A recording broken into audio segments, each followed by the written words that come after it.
Shocking news out of Calgary. The court has lifted a publication ban off of the case of Jonathan Denis and his estranged wife, Brianna Palmer. We heard about these shenanigans about a week ago when Jim Prentice, the premier and the leader of the PC party, announced that he was firing Denis from cabinet, his position as justice minister, just a week or so before the election itself. Here, take a look at this. Listen, Jonathan Denis, I spoke with him on this Saturday. Asked him to step aside as the Minister of Justice and the Attorney General. I did that for a very clear reason. He has a personal matter, a private matter before the courts. I think everyone knows it relates to his marriage.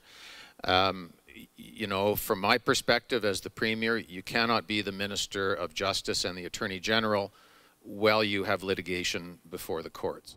Now, something about that just didn't smell right. I mean, you don't fire someone in the year 2015 for having a divorce, maybe in the year 1815. And what the Premier said, oh, litigation, divorce, you can't be the Justice Minister, it's just not true. There are plenty of people in high political office who have civil litigation and divorces. We don't fire them. They may be slightly embarrassing, but there's nothing morally disqualifying about being in a divorce. It didn't quite sound right, and it didn't jive with the other facts we knew. For example, last month, police were called in a 911 incident at Jonathan Denis's home. That doesn't sound like normal civil litigation or divorces, but the strangest of all was that there was a secrecy order placed over the court case between Palmer and Denis. It was so secret you couldn't even get into the court, you couldn't even read the allegations on paper. They were sealed. Now, media lawyers went to court and got that relaxed to a regular publication ban of what was being said. In other words, reporters could go and sit in court. I guess anyone could go sit in court, hear the salacious allegations, but no one was allowed to tell the general public. And so Jim Prentice and Jonathan Denis continued campaigning as if everything was fine. Other than the handful of people in the court, no one knew what was going on. Well, today, the judge finally lifted the publication ban, and the allegations made in court are truly shocking. Brianna Palmer says that Jonathan Denis, the former Justice Minister, was abusive to her, not just verbally and emotionally, but physically too. In one instance, she said, he held her under his arm, kneed her in the face so hard she had a bleeding nose. Now, he doesn't deny this. He says it was all a sexual misunderstanding, and he apologized to her profusely for the accident. She also claims that he later broke into her car and rigged the brake lines. He denied that, saying he wouldn't even know how to do it. The accusations went back and forth, things that he allegedly said to her about her desire to call for help. When she said she might call the cops, Jonathan Denis allegedly said to her, "You can't go to the police. I own everybody in this town."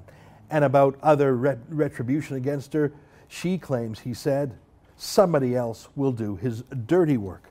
These allegations, are they credible or just acrimonious? He said, she said. I say again, he denies it all. She has witnesses that corroborate her, including one who claimed that Jonathan Denis came storming out of the house, waving the arms, and thus a 911 call was made. Well, today, in addition to lifting the publication ban, the judge also threw out the protection order, a form of restraining order that Brianna Palmer had against Jonathan Denis. Jonathan Denis is on Twitter already claiming total vindication. Let me read to you a tweet he just posted. He said, "The court has thrown out all of the allegations against my mother and I." That's a nice trick there, actually.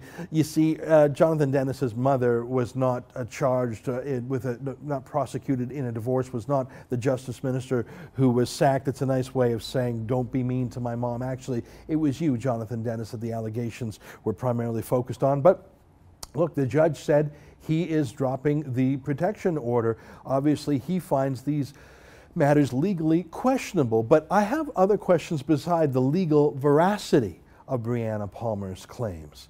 What about the political problem?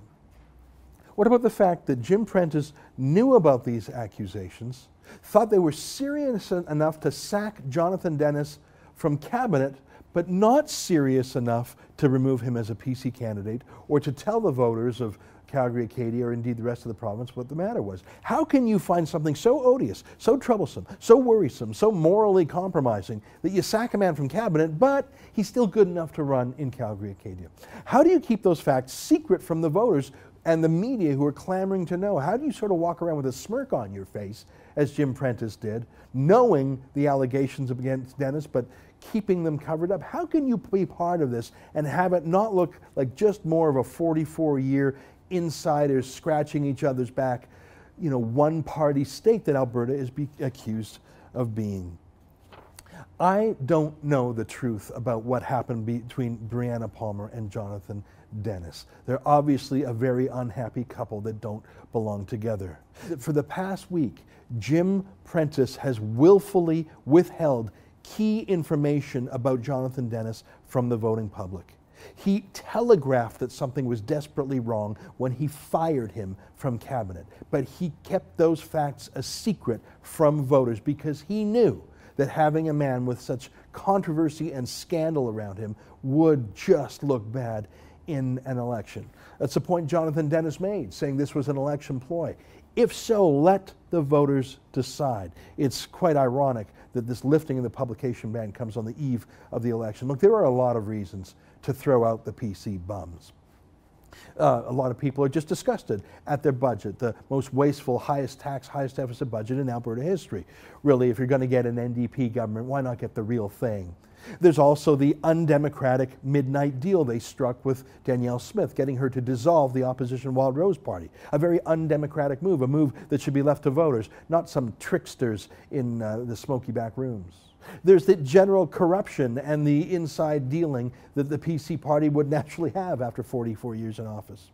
But for me, frankly, the fact that Jim Prentice thought he could keep voters and the public in the dark about Jonathan Denis's challenges, that were serious enough for him to sack Jonathan Denis from cabinet, but not serious enough for him to let voters to judge themselves, that is proof of all the other proofs that this PC government must be replaced tomorrow. For the Rebel.Media, I'm Ezra Levant.